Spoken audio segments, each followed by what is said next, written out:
ప్రశాంత్ కిషోర్ తెలుగుదేశం పార్టీకి పనిచేస్తున్నాడా లేదా?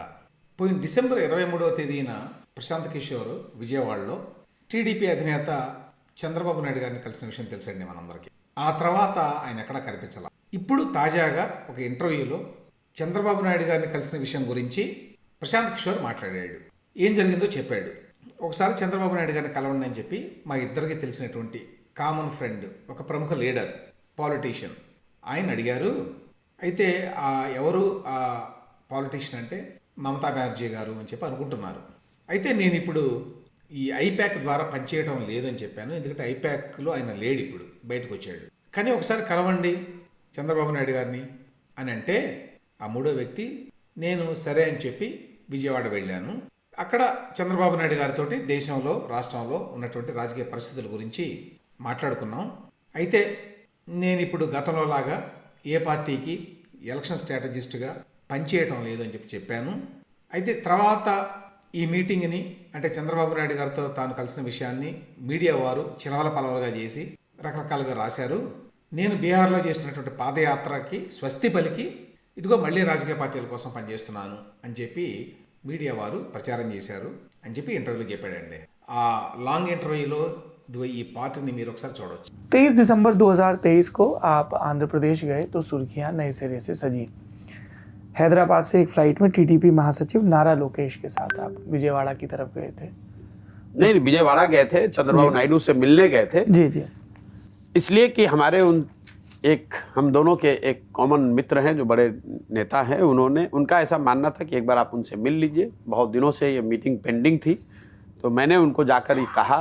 और चूँकि आंध्र के पिछले चुनाव में मैंने वाईएसआरसीपी जगन मोहन रेड्डी की मदद की थी, तो चंद्रबाबू नायडू जी का ऐसा कहना था कि इस बार मैं उनकी मदद करूं।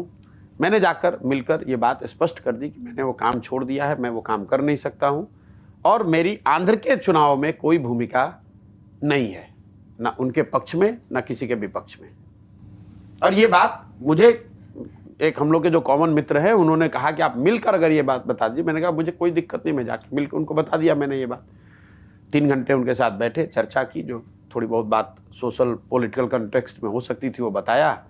और उसके बाद यहाँ चले आए। कई लोगों ने ये लिखा कि प्रशांत किशोर ने पदयात्रा, देखिए पत्रकारों की हालत, प्रशांत किशोर वापस लौटे कंसल्टेंसी में, पदयात्रा रुकी, चंद्रबाबू नायडू से मिले, ऐसे ऐसे खबर छापते हैं। मैं यहाँ पे अगले दिन से मैं यहाँ पदयात्रा कर रहा हूँ, लेकिन पत्रकारों को तो अपना कुछ हेडलाइन बनाना है।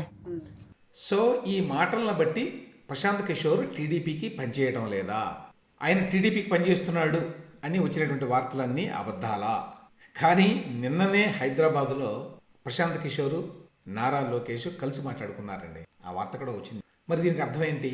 విషయం ఏంటంటే ఈ ప్రశాంత్ కిషోర్ టీడీపీకి తన సలహాలు అందిస్తున్న మాట వాస్తవం.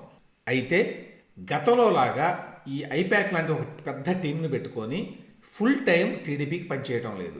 ఆయన ఏం చేస్తున్నాడంటే ఓవరాల్గా ఏపీలో ఉన్నటువంటి రాజకీయ పరిస్థితుల గురించి, తాను గమనించిన అంశాల గురించి, అలాగే ఆ రాష్ట్రంలో వివిధ వర్గాల ఆలోచన విధానం గురించి తన పరిశీలనని టీడీపీ నాయకత్వంతో ఆయన పంచుకుంటున్నాడు. వైసీపీ ఏ రకమైన వ్యూహాలను అనుసరిస్తుంది, దానికి కౌంటర్గా టీడీపీ వ్యూహం ఏ రకంగా ఉండాలి, ఇట్లాంటి అంశాల మీద ప్రశాంత్ కిషోర్ తన ఆలోచనలను పంచుకుంటున్నాడు టీడీపీ నాయకత్వంతో.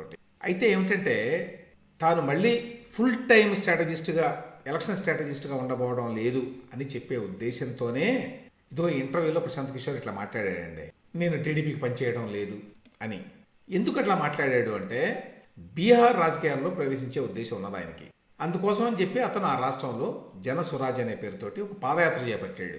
ఇప్పుడు ఈ వార్త రావడం వల్ల ఏమవుతోంది, ఆ పాదయాత్రను వదిలేసి మళ్ళీ ఎలక్షన్ స్ట్రాటజిస్ట్ అవతారం ఎత్తాడు అనేటువంటి దురభిప్రాయం ఏర్పడకూడదు అనేటువంటి ఉద్దేశంతో లేదు నేను టీడీపీకి పనిచేయటం లేదు ఇంతకుముందు లాగా, ఐప్యాక్లో లాగా అని చెప్పాడు. కానీ నాకు తెలిసిన సమాచారం మేరకు టీడీపీ తోటి ప్రశాంత్ కిషోర్ సలహాలు, సంప్రదింపులు జరుగుతూనే ఉన్నాయి. ఆయన టీడీపీకి తన సహకారం అందిస్తున్నాడు. కాకపోతే ఇంతకుముందు చెప్పినట్టుగా గతంలో లాగా ఐప్యాక్ పెద్ద టీంని పెట్టుకుని చేయడం లేదు. ఆయన ఒక్కడే తన సలహాలు, సంప్రదింపులు టీడీపీ వారితోటి పంచుకుంటున్నాడు.